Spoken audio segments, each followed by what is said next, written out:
और even recently मैंने ऐसा न्यूज़पेपर में, मीडिया में देखा कि नीट की डेट, जेई की डेट फिक्स होने के बाद में कुछ एक स्टूडेंट ने, स्पेसिफिकली जो नीट की तैयारी कर रहे थे, 2-3 बच्चों ने सुसाइड कर लिया। मैं आपसे पूछना चाहता हूँ कि आप जिस प्रोफेशन में जाने वाले हैं, जो आपका एट द एंड आपका गोल है, वो है लोगों की जान बचाना, ठीक है, लोगों की सेवा करना, लोगों की लाइफ सेव करना।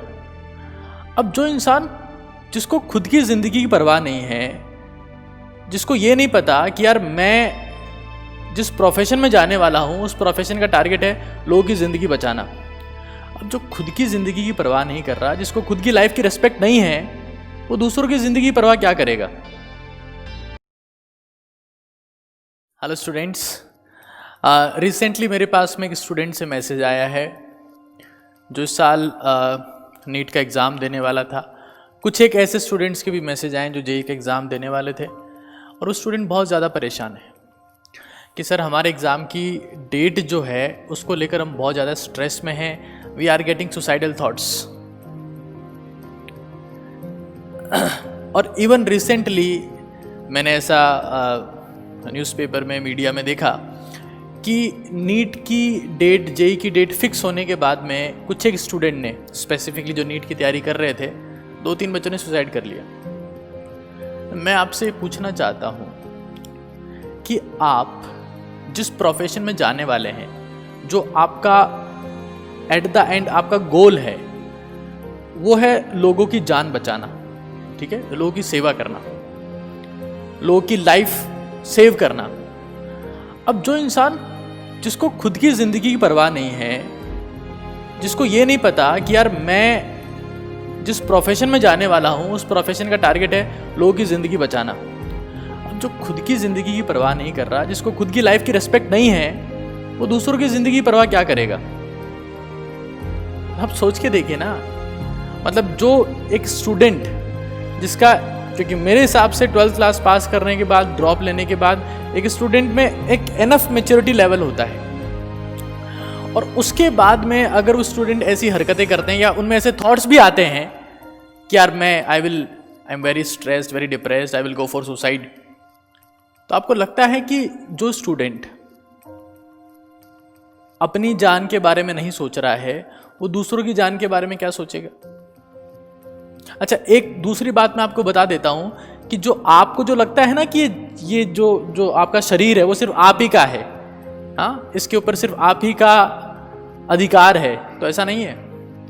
जो आपकी बॉडी में जितना खून आया ना, वो उस अम्लाइकल कोड से आया है जो आपकी माता जी की तरफ से सप्लाई हुआ था। आपको न्यूट्रिशन आपकी माता जी ने दिया है। जो आपके बॉडी है ना, वो आपके माता जी की है। It has affection of your father.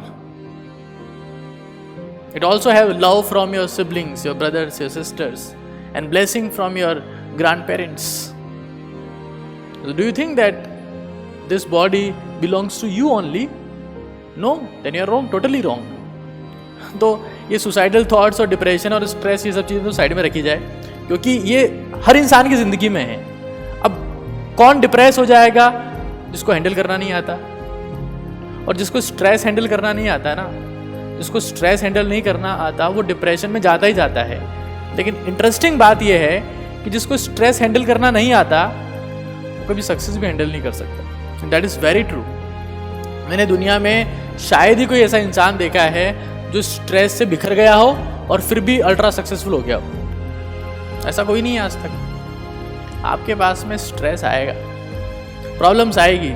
अब उस वक्त जो डिप्रेस हो गया, अरे यार मेरा तो कुछ नहीं हो सकता, मेरी तो किस्मत ही खराब है, मैं जब भी कोशिश करता हूँ हर बार मेरे साथ ही सब कुछ उल्टा होता है.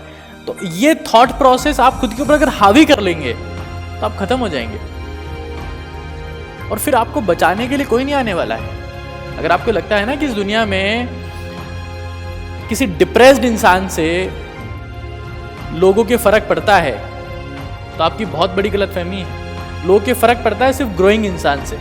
वो उड़ते हुए इंसान के ऊपर ही पत्थर मार सकते हैं, है ना. जैसे आज नरेंद्र मोदी अगर कोई एक्शन लेते हैं तो उसमें सभी लोगों को दिक्कत होती है, ठीक है, because is ultra successful person. अगर वो कोई छोटी बात भी कहते हैं तो लोगों के ऊपर बहुत ज़्यादा फर्क पड़ता है। लेकिन अगर आप मुझे बताइए, किसी हॉस्पिटल में एक एडमिट इंसान जिसको पैरालिसिस का अटैक आ रखा है, अगर वो कुछ बोल देगा तो आपको लगता है कि लोग उसके ऊपर कोई कमेंट करेंगे? बिल्कुल नहीं करेंगे। क्यों करेंगे? उनको पता है क्या फर्क पड़ जाएगा, ये वैसे ही कमजोर है, क्या कर लेगा। तो डिप्रेस्ड, कंप्रेस्ड, सप्रेस्ड, ये लोग कोई सिग्निफिकेंट इंपैक्ट क्रिएट नहीं कर सकते, ना तो खुद की लाइफ के लिए ना सराउंडिंग के लिए। तो पहला तो यही है कि आपको किसी भी फॉर्मेट में स्ट्रेस आ रहा है, आप परेशान हो रहे हैं, तो ये चीज़ आप साइड में रख दीजिए, क्योंकि एग्जाम मैंने भी दिया है, मैंने भी क्रैक किया है। ये फेजेस आते हैं इसमें, और जो इन फेजेस को टॉलरेट कर लेता है, हैंडल कर लेता है, आगे निकलेगा वही श्योर है। ये तो बात होगी एक बार स्ट्रेस की, डिप्रेशन की, सुसाइडल थॉट्स की। अब एक बार बात कर लेते एग्जाम की, है ना। देखो, जब आप 9th क्लास में थे, या आप मान लीजिए आप 7th क्लास में थे, तो 7th क्लास से 8th क्लास में आने के लिए आपने क्या किया था? बताइए क्या किया था? एग्जाम दिया था ना। फिर आप 8 से 9th में जब जाना चाहते थे तो आपने क्या किया था? एग्जाम दिया था। फिर आप जब 9 से 10th में आना चाहते थे तो क्या किया था? एग्जाम दिया था। तो एग्जाम तो देना पड़ेगा। अब आपकी स्कूलिंग खत्म हो गई, आप स्कूल से किसी एक अच्छे कॉलेज में जाना चाहते हैं, किसी IIT में जाना चाहते हैं, किसी मेडिकल कॉलेज में जाना चाहते हैं, तो क्या करना पड़ेगा? एग्जाम नहीं देना पड़ेगा। कुछ सोचिए एक बार, एग्जाम तो देना पड़ेगा। देखो, मैं एक बहुत अमेजिंग बात आप लोगों को बताने वाला हूं कि इस दुनिया में 2 टाइप के लोग हैं। एक तो वो लोग हैं जो सिस्टम के बनाए हुए एग्जाम्स देते हैं और एक स्पेसिफिक सक्सेस अचीव करते हैं। क्या ठीक है? स्कूल तक के एग्जाम दिए, पास हो गए, फिर कॉलेज एंट्रेंस एग्जाम दिया, पास हो गया, फिर कॉलेज के एग्जाम दिए, फिर पास हो गए, फिर एक और एंट्रेंस एग्जाम दिया, कोई सुपर डिग्री अचीव करी, पास हो गए, दैट्स इट। ठीक है, उनको अपन एक एवरेज सक्सेस बोल देंगे। क्या ये एवरेज सक्सेस है ना? कोई सा फिर एक और एग्जाम दिया, गवर्नमेंट जॉब मिल गया, नाउ दे आर सेटिस्फाइड। दूसरे वो लोग हैं जिन्होंने स्कूल का एग्जाम दिया, ठीक है, कॉलेज एंट्रेंस का एग्जाम दिया, कॉलेज में चले गए, कॉलेज पास कर ली, फिर कोई एग्जाम दिया, उसे पास किया, और फिर उसके बाद में अपने लिए खुद एक टफ पेपर सेट किया कि यार अब मुझे ये करना है, उसे अचीव किया। फिर कुछ टाइम बाद में फिर से एक नया गोल सेट किया और फिर से डिसाइड किया कि यार अब मुझे ये करना है। मतलब वो ऐसे लोग थे जो हर बार, हर साल अपनी जिंदगी में खुद का पेपर बना रहे थे और खुद ही उसे पास कर रहे थे। आप जितने लोगों के नाम मीडिया में सुनते हैं ना जो अल्ट्रा सक्सेसफुल हैं, वो यही करते हैं। वो सिस्टम के भरोसे नहीं है, वो दुनिया के भरोसे नहीं है कि कोई हमारा एग्जाम ले लो और हमें एक सर्टिफिकेट दे दो कि हाँ मैं सक्सेसफुल हो गया, पास हो गया भाई, अब तो मुझे कुछ दे दो। उसके भरोसे नहीं है वो लोग। उनका एक स्पेसिफिक ओरिएंटेशन है कि यार मुझे इस दिन ये एग्जाम पास करना है जो मैंने खुद के लिए सेट किया है, अगले हफ्ते ये एग्जाम पास करना है, अगले महीने ये एग्जाम पास करना है, अगले साल ये एग्जाम पास करना है। वो हर साल, हर महीने, हर हफ्ते, हर दिन और हर घंटे अपना एक एग्जाम सेट करते हैं, खुद का पेपर बनाते हैं।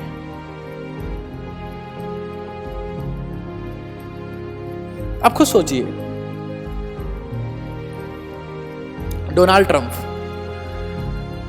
he became the president of US at the age of 68 to 69 years. आपको पता है उस टाइम पर क्या हो रहा होता है ज्यादातर लोगों के सामने? मतलब यूएस में प्रेसिडेंट का चुनाव उन्होंने लड़ा। 65 साल की उम्र के बाद में कोई एक नॉर्मल इंसान होता है ना, वो अपने गांव में वार्ड पंच का चुनाव लड़ने में हिचकिचाता है। यार वार्ड पंच का चुनाव लड़ लूँ क्या, मेरी हेल्थ सही नहीं है, मुझे बीपी की दिक्कत है, शुगर की दिक्कत है, हिम्मत नहीं होती। लेकिन डोनाल्ड ट्रंप, उन्होंने क्या किया, खुद के लिए चैलेंज सेट किया, एक एग्जाम पेपर सेट किया कि मैं अब अगला एग्जाम ये देने वाला हूं।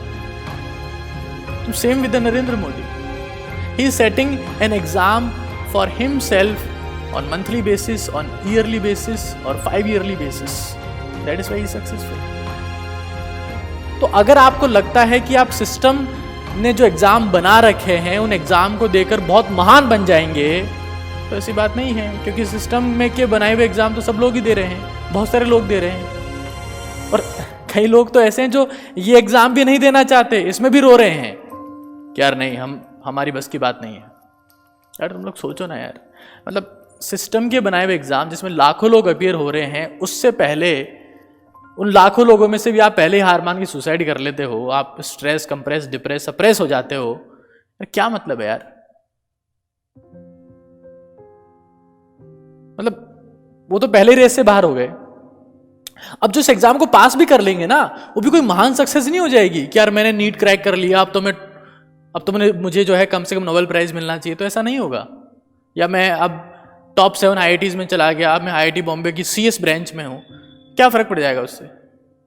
हाँ, वो आपने एक एग्जाम पास किया है, अब आप में एक जज्बा जगना चाहिए कि यार अगर मैं ये एग्जाम पास कर सकता हूं तो मुझे दूसरा गोल सेट करना चाहिए, अब मुझे दूसरा एग्जाम पास करना चाहिए। तो जिसमें एग्जाम पास करने की जील रहती है ना, एट द एंड तो वही निकलता है आगे। अब वो जील जो है, वो एग्जाम पास करने की जील, वो आपके हेल्थ के रिगार्डिंग हो सकती है, आपकी फिजिकल अपीयरेंस के रिगार्डिंग हो सकती है, आपकी मेंटल कंडीशनिंग के हिसाब से हो सकती है, आपकी स्पिरिचुअल ग्रोथ के लिए हो सकती है, आपके फाइनेंशियल वेलबींग के लिए हो सकती है, डिफरेंट चीज़ों के लिए हो सकती है। लेकिन आपको एग्जाम तो देना पड़ेगा यार।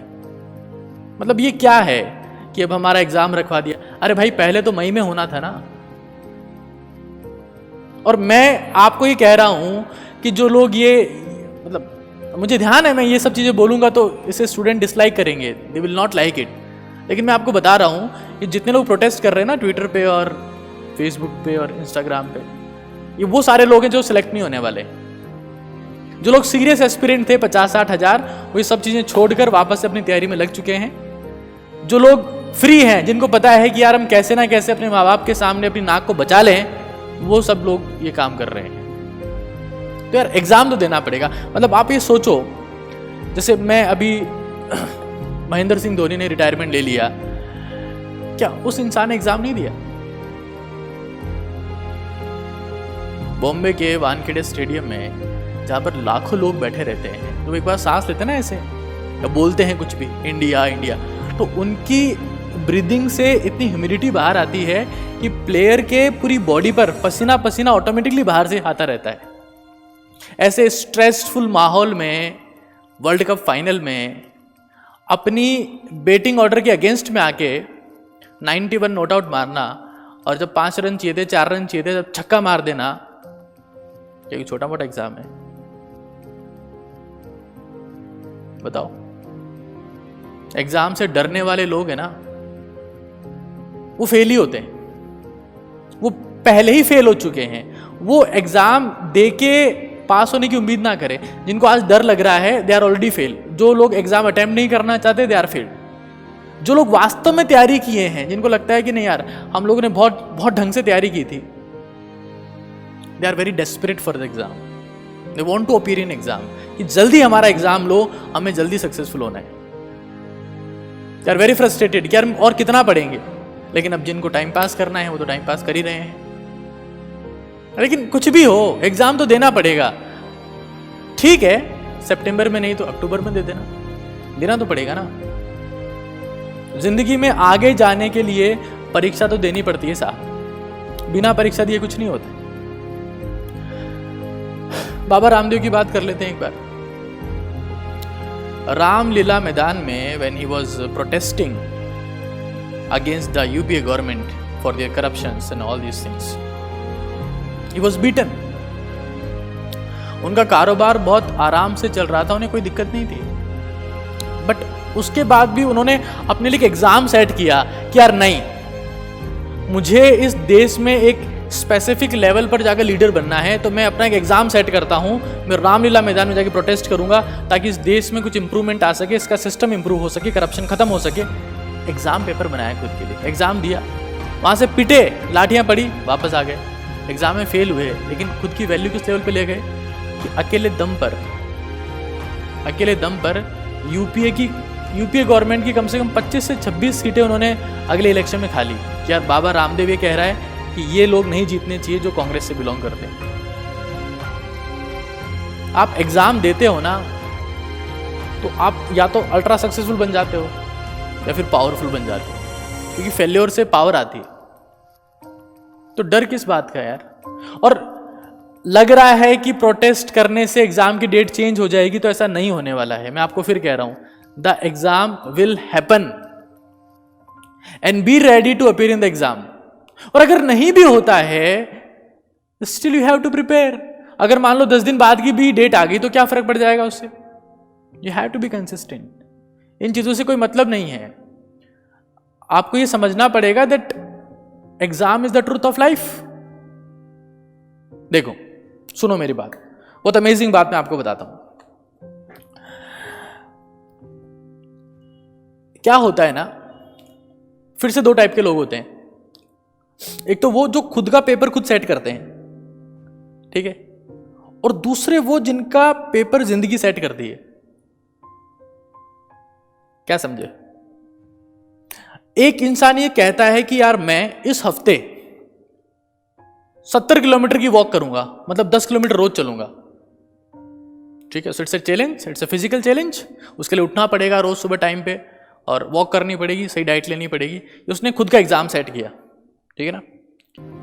अब जिसने सेट नहीं किया उसके साथ में क्या होगा? लाइफ बोलेगी अच्छा ठीक है, तुम मस्त है, एग्जाम नहीं दे रहा है, तेरे लिए मैं नया पेपर सेट करती हूँ, चल ठीक है। एक दिन घबराहट हुई, डॉक्टर के पास में गया, क्या हुआ? बोला हाइपरटेंशन है।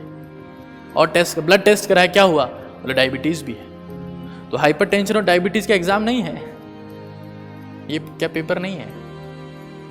बताओ ना, इनको एग्जाम नहीं बोलेंगे क्या?